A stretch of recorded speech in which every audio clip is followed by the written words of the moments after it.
여러분 안녕하십니까? JTB 뉴스입니다.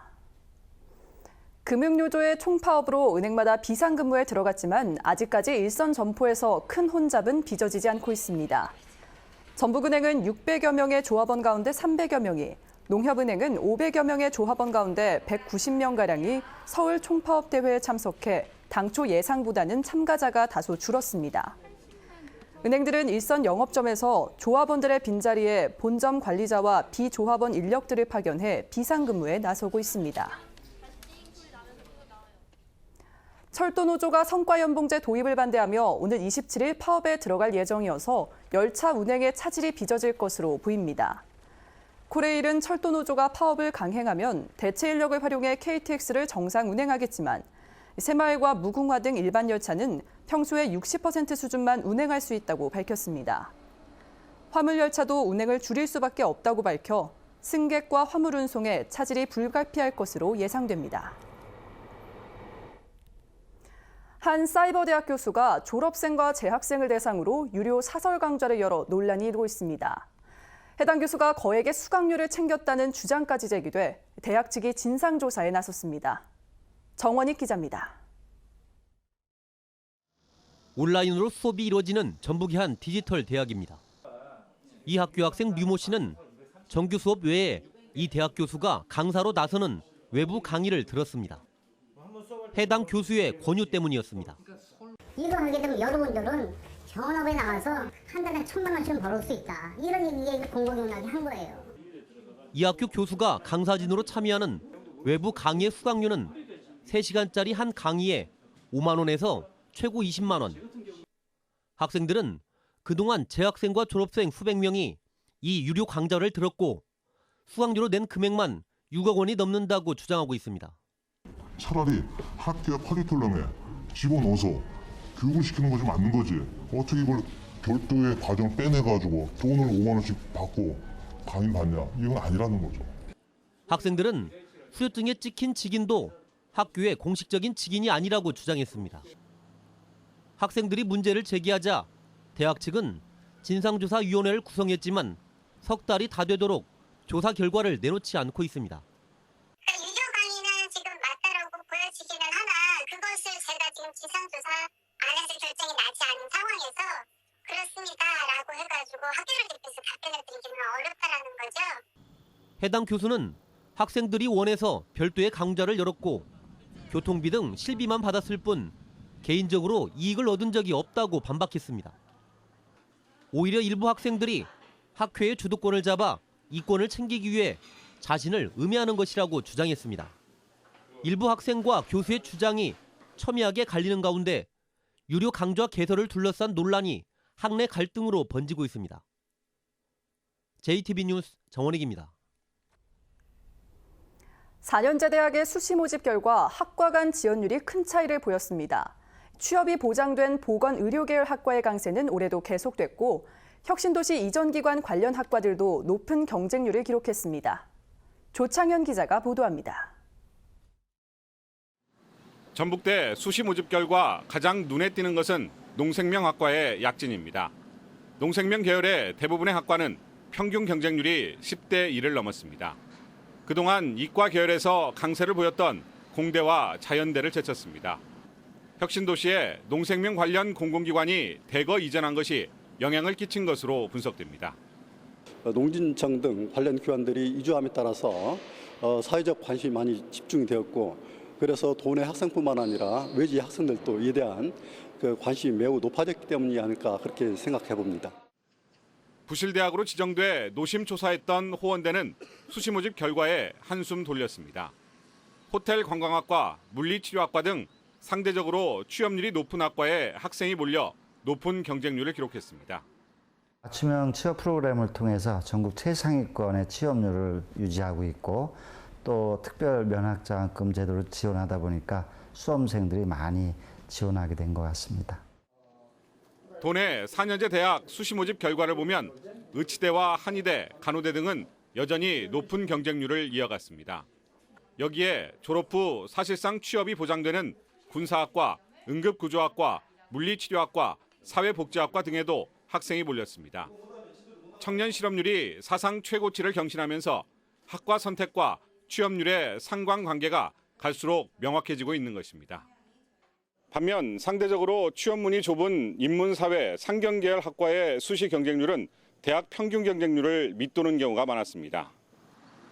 대학 입학 때부터 졸업 후 취업까지를 고려하는 신입생들의 지원 전략으로 학과 간 희비가 엇갈리고 있습니다.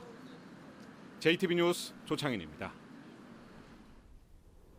탄소 섬유 소재로 만드는 제품의 대량 생산 가능성을 검증할 수 있는 기반 시설이 전주에 만들어졌습니다. 전국에서는 유일한 곳으로 관련 기업 유치에 도움이 될 전망입니다. 권대성 기자가 다녀왔습니다. 탄소 섬유의 합성 수지 등 다양한 소재를 섞어 넣으면 120도의 온도와 높은 압력을 통해 제품을 자동 생산하는 기계입니다. 자동차 앞 덮개 같은 부품도 만들 수 있습니다. 기존에 3시간 걸리던 생산 시간은 5분으로 줄어듭니다. 제품을 만드는 단가도 내려가게 되고요. 단가가 내려가면 실제로 산업화 그리고 제품화 적용하는 데 굉장한 이점을 가지고 있습니다. 국내 탄소 섬유 산업을 선도하는 전주에 탄소 복합재 상용화 센터가 문을 열었습니다. 전국에서 보기 드물게 탄소 섬유 소재에서 최종 제품까지 한 곳에서 생산할 수 있는 14가지의 첨단 장비를 갖췄습니다. 수십억 원대 장비를 선뜻 사기 힘든 기업들은 비용과 시간을 아껴가면서 대량 생산 여부를 따져볼 수 있을 것으로 기대합니다. 프로토타입뿐만 아니라 시제품 어느 정도 좀 나아가서는 마케팅을 위한 제품까지도 이기서 다 만들 수 있을 거라 생각을 하고 있습니다. 전주시는 현재 70여 곳인 탄소산업 기업을 추가로 유치하는 데 한층 도움이 될 것으로 보고 있습니다. 기업들의 탄소 복합재 성형 기술 개발을 지원을 하고 관련 기업들을 많이 유치를 해서 탄소 산업이 더 활성화되도록 200억 원이 투자된 탄소 복합재 상용화 센터가 지역 산업 발전에 기여할 규모가 주목됩니다. JTB 뉴스 권대성입니다. 올해로 54번째를 맞은 소충사선 문화제가 막을 올렸습니다. 사선녀 선발대회와 호남좌도 농악 경연대회 등 다양한 행사가 나흘 동안 펼쳐집니다. 김진형 기자가 보도합니다.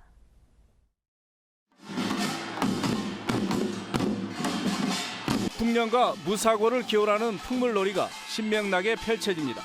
전설 속 선남 선녀가 내려와 놀았다는 사선대에서는 사선녀와 신선의 덕을 기리는 예가 올려집니다. 산과 강, 인심이 만나는 청정 향토 문화축제 소충 사선 문화제가 막을 올렸습니다. 이번 축제는 도시와 농촌이 함께하는 소통의 공간으로 꾸몄습니다. 농민들이 위로받아야 된다고 생각합니다. 농민과 도시민이 어우러져서 같이 화합의 한마당, 축제의 한마당으로 이끌고자 합니다. 오늘부터는 사선대 광장 특별 무대를 중심으로 국악 공연과 신나는 놀이패 공연, 사선 가요제가 이어집니다. 또 치즈와 고추, 산머루 등 지역 특산물 판매장이 운영되고 전시와 체험 행사가 곳곳에서 열립니다. 고향에 와가지고 이렇게 축제를 한다고 해서 왔는데요. 너무 보기 좋고 맛있는 것도 많이 있을 것 같고 좋습니다. 전국 호남 좌도 농악 경영 대회와 올해로 30회째를 맞는 사선녀 선발 대회도 빼놓을 수 없는 재미입니다. 일요일에는 JTB 특집 축하 공연이 대미를 장식합니다. 향토 축제의 맛과 멋을 만끽할 수 있는 소충 사선 문화제는 오는 일요일까지 나흘 동안 이어집니다. JTB 뉴스 김진영입니다. 전국적으로 도시 재생 사업이 활발하게 추진되고 있습니다. 역사 문화 자원을 활용한 재생 사업은 성과를 내고 있지만 구도심 주거 지역의 재생 사업은 뚜렷한 방향을 찾지 못하고 있습니다. 보도에 정윤성 기자입니다.